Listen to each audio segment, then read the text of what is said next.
Hello friends, अस्सलाम वालेकुम। आज का हमारा टॉपिक है किडनी फेलियर। इसको रीनल फेलियर भी कहा जाता है। When kidneys no longer able to filter waste, यानी जब किडनीज मज़ीद वेस्ट की फिल्ट्रेशन के काबिल न रहे तो इस कम्प्लिकेशन को किडनी फेलियर या रीनल फेलियर कहा जाता है। सो टॉक्सिन्स अकमुलेशन इन द बॉडी अकर, और जब ये फिल्ट्रेशन नॉर्मली न हो रहा हो तो इस रिज़ल्ट बॉडी में टॉक्सिन्स की अकमुलेशन, वेस्ट की अकमुलेशन होना शुरू हो जाती है। मे रिक्वायर मेडिकल इंटरवेंशन, और फिर इस कम्प्लिकेशन के लिए, इसको ख़त्म करने के लिए मेडिकल इंटरवेंशन की ज़रूरत होती है, जैसा कि डायलिसिस की ज़रूरत पड़ती है और फिर किडनी ट्रांसप्लांटेशन की ज़रूरत पड़ती है। किडनी फेलियर के 2 फॉर्म्स होते हैं। पहला है acute kidney failure, sudden loss of kidney function, यानी इसमें किडनी का फंक्शन फ़ौरन लॉस हो जाता है।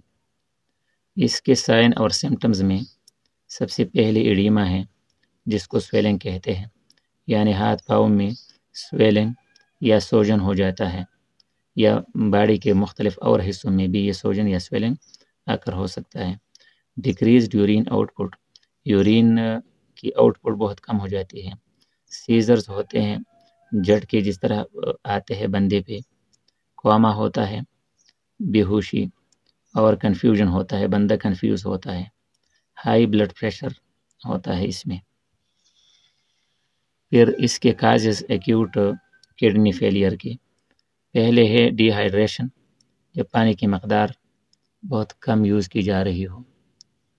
मेडिकेशंस, बाज़ दवाइयों की वजह से भी ये हो सकता है।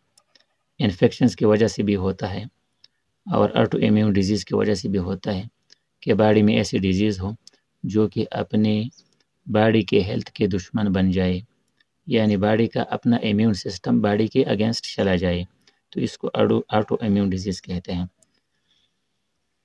दूसरा कंडीशन या हालत हमारे पास है क्रॉनिक रीनल फेलियर।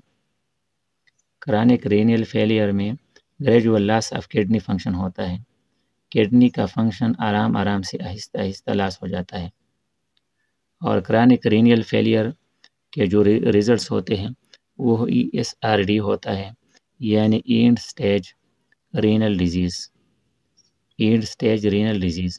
और यूरीमिया, यूरीमिया का मतलब है कि जब वेस्ट यूरिनरी ट्रैक्ट में अकमुलेट हो जाए।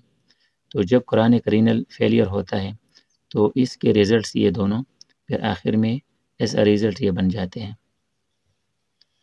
इसके सिम्टम्स में फैटीग होता है, थकावट जिसको कहते हैं, स्वेलिंग होता है, सोजन, नोज़िया होता है, हाई ब्लड प्रेशर, एनीमिया खून की कमी, ट्रबल स्लीपिंग, स्लीप का नॉर्मल ना होना, abnormal urine test and blood, यानी यूरिन और ब्लड का टेस्ट नॉर्मल ना आता हो टेस्ट करते हुए।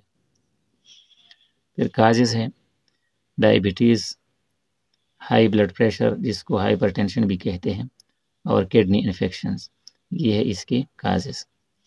फिर ट्रीटमेंट दोनों कंबाइन, ट्रीटमेंट में यानी जो 2 फॉर्म्स हमने डिस्कस किए, एक्यूट रीनल फेलियर और क्रॉनिक रीनल फेलियर, दोनों के लिए ट्रीटमेंट यहाँ डिस्कस करेंगे।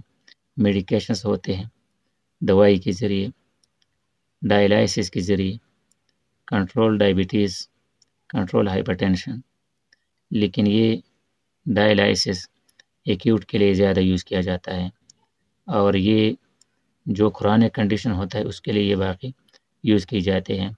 और ख़ासकर ये तीसरा और चौथा ये क्रॉनिक के लिए बहुत कॉमन होते हैं। Okay, thank you.